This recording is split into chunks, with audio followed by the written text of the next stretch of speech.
আমি যিখন মহাবিদ্যালয়ত কাম কৰি আছোঁ বিগত সময়ছোৱাত আমি খুব গৌৰৱেৰে কওঁ যে আমাৰ ছাত্ৰী 11টা বজালৈকে লাইব্ৰেৰীত থাকে আৰু তেনে এখন মহাবিদ্যালয়ত য'ত আমি শেহতীয়াকৈ মাত্ৰ এসপ্তাহ নাই হোৱা যে ইউথ ফেষ্টিভেলত জোনেল ইউথ ফেষ্টিভেলত আমি বেষ্ট কলেজ পাই আহিছোঁ তেনে এটা পৰ্যায়ত এনে এটা ঘটনা হোৱাটো আমাৰ বাবে অতি লজ্জাৰ কথা আৰু একে সময়তে আমি এই ঘটনাটোক লৈ আটাইতকৈ বেছি যিসকল মানুহ কনচাৰ্ণ সেইসকল হ'ল আমাৰ শিক্ষক সমাজ যিদৰে নাগৰিকসকল সচেতন সেইদৰে আমি বিচাৰোঁ কাৰণ কলেজখনত ছাত্ৰ ছাত্ৰীসকল সুৰক্ষিত হৈ থাকিব পৰাটো তেওঁলোকৰ সেই সুৰক্ষাৰ মনোভাৱটো মনত থকাটো আমাৰ বাবে প্ৰাথমিক কৰ্তব্য আৰু তেনেধৰণৰ ঘটনাৰ ক্ষেত্ৰত কোনো চিন্তাশীল ব্যক্তিয়ে কেতিয়াও অপৰাধীৰ পক্ষত মাত নামাতে আমি সেইদিনা কৈছে যে কালচাৰেল প্ৰগ্ৰেমৰ দায়িত্বত আমি আছিলোঁ কালচাৰেল প্ৰগ্ৰেমৰ দায়িত্বত আপোনালোকে নিজে জানে এজন গেষ্ট ইতিমধ্যে আমাৰ আহিছিলে এগৰাকী ৰাস্তাত আছিলে আৰু কালচাৰেল প্ৰগ্ৰেমটো দিনৰ পৰাই কণ্টিনিউ হৈ আছিলে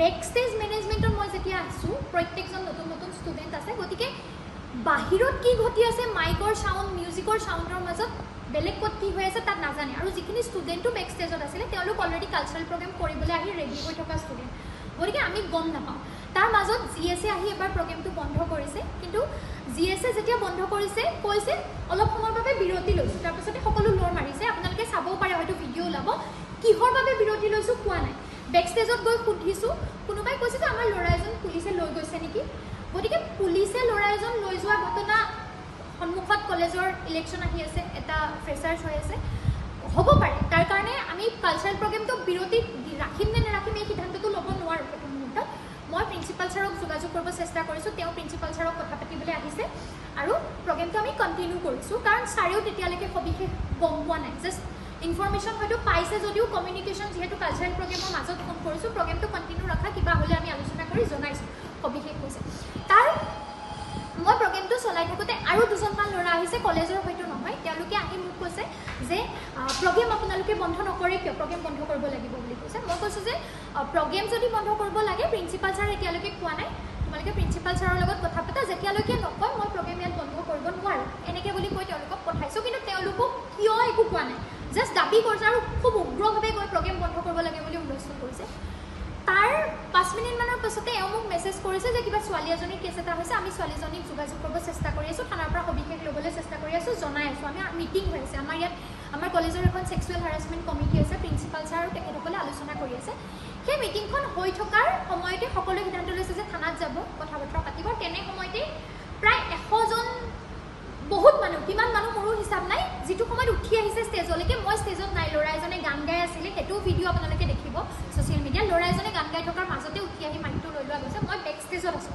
নেক্সট প্ৰগ্ৰেম কোনে কৰিব তেওঁক বিচাৰি আছোঁ আৰু যেতিয়া মাইকটো ছাডেনলি বন্ধ হৈ গৈছে মই ষ্টেজলৈ গৈছোঁ মোকো খেদা মাৰি আহিছে আপোনালোকে প্ৰগ্ৰেম কিয় চলাই থাকিব প্ৰিন্সিপাল কোন ইয়াত প্ৰগ্ৰেম চলাবলৈ মহাবিদ্যালয়খনৰ ভিতৰত হৈছে বাহিৰৰ মানুহে আহি আমাক দম দিছে অন ষ্টেজ মই তৰ্কযুদ্ধ তেওঁলোকক হোৱা নাই হোৱাৰ আগতেই মোৰ কলিগ কৈছে তেওঁলোকক খেলি তোমালোকে বাইদেউক কিয় টাৰ্গেট কৰিছা বুলি মোকো ভিতৰলৈ লৈ আনিছে আৰু তাৰপিছত আমাৰ প্ৰাইমেৰী কনচাৰ্ণ আছিলে যিহেতু বহুত মানুহ ষ্টেজত উঠি আহিছে আমাৰ আটাইতকৈ দৰকাৰী কথাটো এজন শিক্ষকৰ বাবে সেইটো মুহূৰ্তত কি হ'ব যাতে এই ঘটনাটোত মোৰ কোনো ছাত্ৰ ছাত্ৰী আঘাতপ্ৰাপ্ত নহয় যাতে তাত এটা মব লিঞ্চিঙৰ পৰিৱেশ নহয় গতিকে আমি খুব ক্ষিপ্ৰতাৰে যিকেইজন ছাত্ৰ ছাত্ৰী মঞ্চত আছিলে মঞ্চৰ কাষত আছিলে আমাৰ ইউনিয়ন বডি মেম্বাৰ আদাৰ প্ৰগ্ৰেম কৰিবলৈ ৰৈ থকা ছাত্ৰ ছাত্ৰী সকলোকে জোৰ জবৰদস্তি টানি আনি আমি মবটোৰ পৰা আঁতৰাই বেক ষ্টেজত তেওঁলোকক ৰখাব চেষ্টা কৰিছোঁ আৰু বেক ষ্টেজলৈও দুজনমান মোক দম দিবলৈ সেইটো সময়ত আহিছে মই চিনি নাপাওঁ যিহেতু পুৰণা এক্স ষ্টুডেণ্ট মই চিনি নাপাওঁ বহুত আৰু মই ছায়েন্সৰো সিমানখিনিয়ে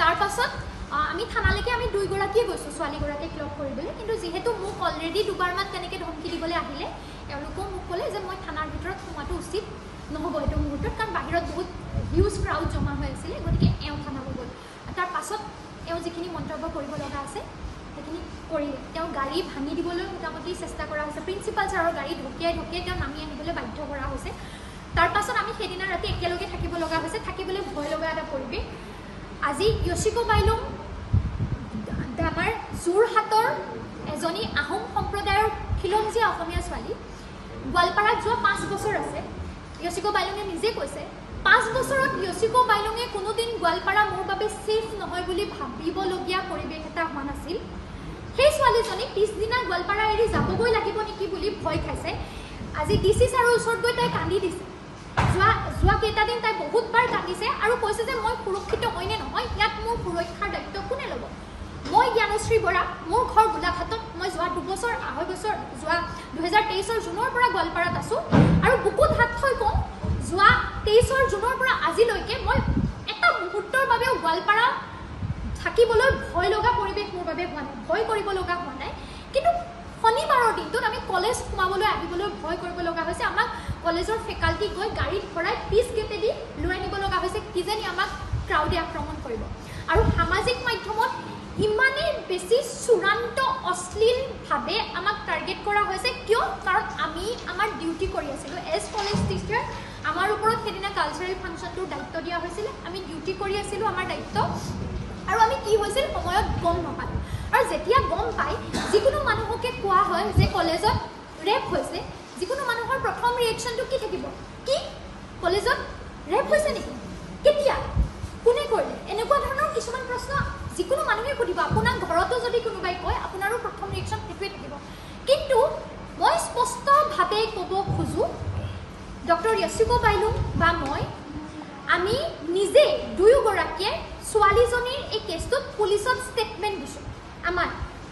গতিকে পুলিচত আমাৰ ইতিমধ্যে ষ্টেটমেণ্ট আমি জনাইছোঁ। আমি যিখিনি কথা অৱগত হৈছোঁ বা তেওঁ ছোৱালীজনীক লগ কৰাৰ পাছত যিখিনি দেখিছে সেইখিনি বিষয়ে তেওঁ পুলিচক ষ্টেটমেণ্ট দিছে। এতিয়া ন্যায় কোনে দিব? সামাজিক মাধ্যমে ন্যায় দিব নে আচলতে আৰক্ষী প্ৰশাসন আৰু আদালতে ন্যায় দিব? আমাৰ কামটো আমি পুলিচৰ হাতত, আৰক্ষীৰ হাতত আমাৰ কলেজৰ ফালৰ পৰা FIR দাখিল কৰিছোঁ। আমাৰ ফালৰ পৰা আমাৰ বহুকেইজন শিক্ষকে ষ্টেটমেণ্ট দিছে। যিটো ন্যায়ালয়ৰ কৰিবলগীয়া কাম, পুলিচৰ চাৰ্জশ্বিটৰ কাম, ফৰ্মেলিটিজ যিখিনি আমি কমপ্লিট কৰিছোঁ।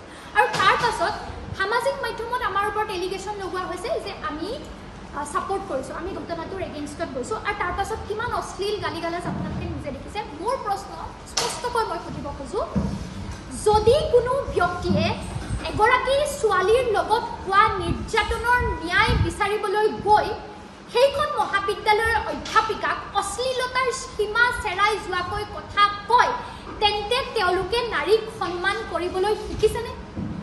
যদি কোনো ব্যক্তিয়ে এজনী ছোৱালীৰ নিৰ্যাতনৰ ঘটনাৰ বাবে ন্যায় বিচাৰিবলৈ গৈ এনে এটা পৰিৱেশ সৃষ্টি কৰে যে উজনি অসমৰ পৰা ইয়াত কাম কৰিবলৈ অহা, যোৱা বিগত কিছু বছৰ ধৰি ইয়াত চাকৰি কৰি থকা দুজনী উজনি অসমৰ খিলঞ্জীয়া অসমীয়া ছোৱালীয়ে ইয়াত খোজকাঢ়িবলৈ ভয় কৰিবলগীয়া এটা পৰিৱেশ হয়, কলেজ কেম্পাছত সোমাবলৈ ভয় লগা হয়, আমি দুইজনী ইয়াত অকলে থাকোঁ, অকলে বজাৰলৈ যাওঁ। আমাৰ এনে এটা অৱস্থা হৈছে যে আমি কাইলৈ ইয়াত ছেফ হয়নে নহয়, এনে এটা প্ৰশ্ন আমাৰ মনত আহিবলৈ বাধ্য হৈছে। তেন্তে এয়া কেনে ন্যায় বিচাৰিছে? আমি প্ৰত্যেকেই বিচাৰোঁ যে সেই ল'ৰাজনে উচিত শাস্তি পাওক। তেওঁলোকে যিদৰে আৰু যদি কোনোবা জড়িত আছে, যদি নাইও সেয়া পুলিচে তদন্ত কৰি আছে। যিখিনি এলিগেশ্যন আহিছে সেই এলিগেশ্যনখিনিৰ ওপৰত পুলিচে চাৰ্জশ্বিট দাখিল কৰিব, তেওঁলোকৰ শাস্তি হ'ব। আৰু আমি অন্তঃকৰণেৰে আমি সদায় শাস্তিয়ে বিচাৰিম, কিন্তু সমান্তৰালভাৱে আমি আমাৰ সুৰক্ষাও বিচাৰোঁ। আমি প্ৰশাসনৰ পৰা যিদৰে সেই ছোৱালীজনীৰ বাবে ন্যায় বিচাৰিছোঁ, ন্যায় বিচাৰি দাবী কৰিছোঁ। আমি গোৱালপাৰাৰ সচেতন ৰাইজসকলক, সংবাদ মাধ্যম, প্ৰশাসন প্ৰত্যেককে কৈছোঁ যে মই জ্ঞানশ্ৰী বৰা, য়চিকো বাইলুং, আমি ইয়াত থাকিবলৈ ভয় লগা হৈছে আমাৰ, কিয়নো আমাৰ গাড়ী ভাঙি দিবলৈ চেষ্টা কৰা হৈছে। মোক ফেচবুকত ইমানে অশ্লীলভাৱে কৈছে আৰু তাৰ তলত এনেদৰেও লিখা হৈছে যে এওঁলোকক কলেজত সোমাবলৈ দিব নালাগে, এওঁলোক ৰেপিষ্টৰ ছাপৰ্টাৰ। কোনোবা পৃথিৱীত থকা মানুহে ৰেপিষ্টৰ ছাপৰ্ট কৰিব নেকি? ছোৱালীৰ লগত শাৰীৰিক নিৰ্যাতন হোৱা ঘটনাটোত আমি দুয়োগৰাকী ছোৱালীয়ে পুলিচত ষ্টেটমেণ্ট দিছোঁ। কোনোবাই যদি জানিব লগা আছে পুলিচক গৈ সোধক, আমাৰ ষ্টেটমেণ্ট আছে পুলিচৰ ওচৰত। আমি ছোৱালীগৰাকীক লগ কৰিবলৈ গৈছোঁ, তেওঁ লগ কৰিছেও, মই মানুহৰ ভয়ত লগ কৰিবলৈ যাব পৰা নাই। আৰু তাৰ ওপৰত পাছত আমাৰ ওপৰত যিটো মানসিক নিৰ্যাতন কৰা হৈছে, এয়াও জানো শাৰীৰিক, আমাৰ মেণ্টেল, আমাৰ ওপৰত যোনটো মানসিক অৱস্থা আমাৰ হৈছে, এয়া শাৰীৰিক নিৰ্যাতনতকৈ কম হয় নেকি? এয়াও যিখিনি মানসিকতাৰে মোক এনেকৈও লিখিছে যে এওঁৰ লগত হ'লেও আমি প্ৰমাণ বিচাৰিম, এনেদৰেও তাৰমানে কি বুজাইছে যে মোৰ লগতো যদি এনে ঘটনা হয় কোনে কৰিব? এওঁলোককো দিব লাগে। আৰু কিমান অশ্লীল আপোনালোকে নিজে দেখিছে। গতিকে মই এটাই কথা কওঁ, আমি ইতিমধ্যে মৌন হৈ আছিলোঁ। এইকাৰণে আমি বিচাৰিছিলোঁ আমাৰ শিক্ষকসকলে, আমাৰ কলেজৰ অথৰিটিয়ে এই ক্ষেত্ৰত নিজৰ কথাখিনি জনাওক আৰু তাৰপাছত জনাওক। কিন্তু মই স্পষ্টকৈ কৈছোঁ, আমি অনুৰোধ কৰিছোঁ যে অনাগত দিনত য়চিকো বাইলুং আৰু জ্ঞানশ্ৰী বৰা গোৱালপাৰাত ছেফ হৈ আছেনে নাই এইটো আমি আজিৰ দিনত স্পষ্ট নহয়। ইতিমধ্যে আমাক DC মহোদয়ে কৈছে, SP ছাৰক আমি লগ কৰিছোঁ, আমাক DSP ছাৰ, আমাৰ থানাৰ OC ছাৰে কৈছে যে আমাৰ সুৰক্ষাৰ দায়িত্ব ল'ব, গতিকে তেওঁলোকৰ লগত কথা পাতি আমি কিছু আশ্বাস পাইছোঁ, আমি শান্তি পাইছোঁ। কিন্তু সমান্তৰালভাৱে আমি গোৱালপাৰাৰ সচেতন প্ৰতিজন ৰাইজক এইটো প্ৰশ্নও কৰিব খুজিছোঁ যে নাৰীৰ নিৰ্যাতনৰ বিৰোধিতা কৰিবলৈ যাওঁতে নাৰীক চূড়ান্তভাৱে অপমান কৰি, নাৰীৰ অশ্লীলতা হানি কৰি, নাৰীক ৰাজপথত খোজকাঢ়িবলৈ ভয় লগা এটা পৰিৱেশ সৃষ্টি কৰাৰ কাৰণটো কি, ইয়াৰ মূল কাৰণটো কি, এইটো আমাক জানিবলৈ লাগে। ধন্যবাদ। যিকোনো খবৰৰ বাবে যোগাযোগ কৰক 7099017330 লগতে 7099017110 নম্বৰত।